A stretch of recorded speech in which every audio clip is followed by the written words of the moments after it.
Hello everyone, I'm Illinois Fire Alarms, and today I'll be showing you how to take apart and clean a System Sensor 2400 smoke detector. And as a bonus, I'll also be showing you how to perform a calibrated test, which involves this piece right here. And if you got one of these new in box, you probably have one of these. So I'll show you how to use that. So before we start cleaning, some things you will need.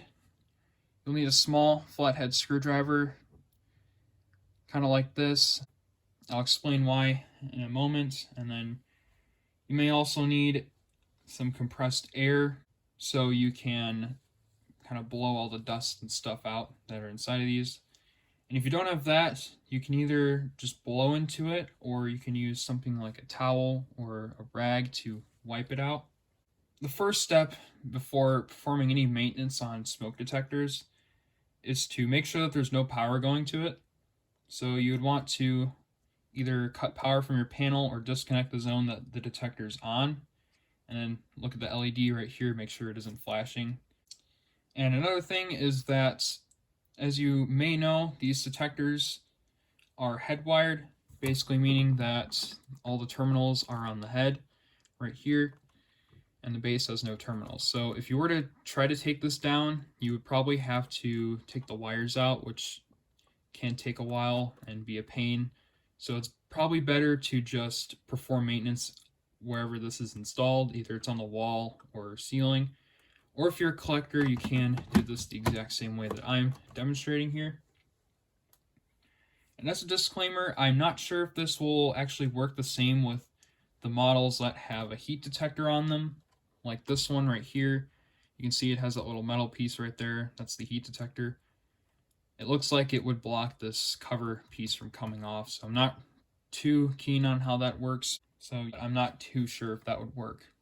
Anyways, the first main step to taking this apart, after you've made sure that there's no power going to it, is taking the cover off. So with most modern system sensor detectors, or most of these system sensor detectors, you just be able to take this and twist it counterclockwise off and pull it off. This one is different though. It kind of has a locking mechanism. You can see I can turn it a little bit, but I can't directly just twist it off. It is locked on there. So that is where the screwdriver comes into play. If you look around this, you'll eventually see there's a little slot right here. So taking your screwdriver, you're going to want to put it into that slot right there. Once you've done that, you're going to want to turn it about 90 degrees. You'll notice that it kind of pushes the cover upwards a little bit when the screwdriver is vertical. So once you've done that, you may want to kind of hold the screwdriver on there a little bit. Take this cover, and it may take a few tries, but just turn it counterclockwise. You'll see it's offset now, and that will basically unlock the cover and it's able to be removed now. And I'll explain how that locking mechanism works actually. So once you've twisted it off, you can just pull it off like that. So right there is where the locking mechanism is. It's pretty simple. There's this little part here on this cover. There's two little sections here. When it's on lock position, it's right here. When you lift it upwards, it's able to be twisted over to here, and then unlocks. It's pretty much how it works. It's very simple. And you may want to clean this part as well. Just make sure there's no dust or anything inside this. So you can use compressed air. You can also blow into it, just like that. Or you can take your towel and just wipe on the inside, get all the dust and debris that may be on the inside of this. So once this part is clean, you can set that aside. And because I have that part off, I'll quickly demonstrate the calibrating test. And while you're performing this test, you're going to make sure the detector actually has power. You do not need to remove this part, the screen part here, to do it. You just have to have this piece here and make sure the detector is on. So make sure this LED is flashing. To activate it by this test, you see on this piece right here, there are two ends. There's a longer end and a shorter end right here. On the longer end right here, it says alarm, and on the shorter, it says no alarm. So to monitor the detector to make sure that it is working correctly and the LED is flashing, you would insert the no alarm portion and turn it counterclockwise, and as it just said in there, and of course monitor the LED. Then to activate it, you would put this end, put that in the slot right there, make sure it's down all the way, turn until you can't turn anymore. Then I believe the detector would activate. I'm not too sure how this works. I've looked at the internal chamber. I can't really figure it out, but I believe that's how it works at least. And you can see it does have it written right here on this. So that's kind of how you do that test. It's just an optional way and an alternate way besides using this little switch right here, where you could just take your screwdriver, stick it in there, and push down. That is a lot easier of a way though. But I believe this is to calibrate it or something like that, which is why it's called the calibrating test or calibrated test. So that's how to do that. Just make sure the detector has power and just remove this cover the same way I demonstrated it for cleaning. So let's go ahead and resume back to the cleaning process. And if you are cleaning, then make sure the detector's off, of course, with the LED not flashing. So now you're going to remove the screen part. So you can kind of pull up on it. You see one side comes off, pull from the other side, it should come right off like that. Then there's the chamber right there. And this is the part you want to make sure is the most clean, because this filters out and blocks all the dust and debris from getting inside the chamber. And it's usually going to be the dustiest and dirtiest part. So once again, you can use compressed air, you can blow into it, or you can take your towel and just wipe it like that.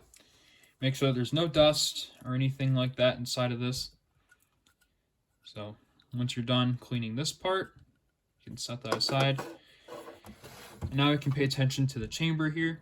This is of course a photoelectric detector. They do make ionization versions, although I would not recommend taking those apart and cleaning them because of course they are radioactive. But you can see it's pretty simple. We just have a bunch of vanes around here to keep light from getting in here. And then you can see right down in there, there's our main components there. If you look right there, that little yellow sphere inside there is the light sensor. And on the other side, you probably can't see it, but there's an infrared LED in there. And I'll quickly explain how photoelectric works for those of you who are unfamiliar. Basically, when the sensor is active, the infrared LED is on and it emits infrared light. And if anything would get inside this chamber, for example, smoke particles, it would deflect that beam of light emitted from the infrared LED all around this chamber, and eventually it would deflect that light into the sensor right in there. And of course, this wall right here separates it, so it wouldn't just directly shoot it into the sensor. But once that beam hits the sensor and the sensor picks the light levels up, it will activate the detector. That's just kind of a simplified way of how photoelectric works. But anyways, you're definitely going to want to make sure that nothing is in here, in these little ports here. You would want to consider wiping out the whole chamber itself around it like this. It's kind of hard though because of course the vanes are in the way. So you can just blow, make sure it's all clean, or if you use compressed air. Either which way is fine. Compressed air would probably be a bit more effective since it is a lot higher pressure. But if you don't have any compressed air, then of course you can just blow. After you've finished cleaning the chamber, we can now go ahead and put it back together. So let's go and put the screen back on. And if you look on the top here, you can see there's this little arrow looking thing right here. That doesn't really help indicate where you would put this back on, unlike with the i3s where they have the little arrows. It doesn't really have another arrow on the chamber here, so the way I do it is you can see there's these little tabs right here. There's 3 of them, and because there's 3 the way they are arranged, there's one up here and there's 2 down here that are close together. If you look at the bottom, right around here, it's kind of hard to see, you see there's this little opening right here. That's where one of the tabs would go. And just look around this until you find the two that are right next to each other, which would be right here, right next to the LED. So then grab this, where the two tabs are close together, right there, and just line those up. And it should kind of just set down like that. And once they've set down like that, just push. You hear a click noise, and make sure that it's all snug and in place. And then finally, we can take our cover right here, place that on top, kind of twist it clockwise until you find the position where it will set down into place, like so. Or of course, you could find that little spot right here where that locking mechanism is. Find the locking mechanism in the tab slot right there, and then just line them up. Kind of move it around a little bit till it sets down like that. And just make sure you push it down so it's flush with the head. And then twist clockwise until you hear a click. And then it is all back together. And obviously once you've done this, if you ended up taking the detector off its base, you'd want to rewire the whole thing and then twist it on its base by, of course, lining up this little line here and the arrow, just lining them up on the base, twist clockwise. And of course, if you left it, you would go to the panel. You could either reconnect power or re-enable the zone that it's on. And once you've done that, you want to look at the LED, make sure it starts flashing again. And then you go ahead and test it with this little button right here. And ensure that there are no more maintenance troubles on that zone from this particular detector. And if it continues acting up like that, then you would want to replace it, because then it has something wrong with the sensor. So that is all you need to know to clean one of these smoke detectors. It's a bit more complicated compared to, say, like an i3, but it's still somewhat straightforward. And also, that was how to use this piece. If you ever wondered what this was for, it was for the calibrated test. And of course, if you did get the manual with this detector, it does demonstrate how to use that, but I thought I'd demonstrate it on a video here. So that is all, and I will see you next time.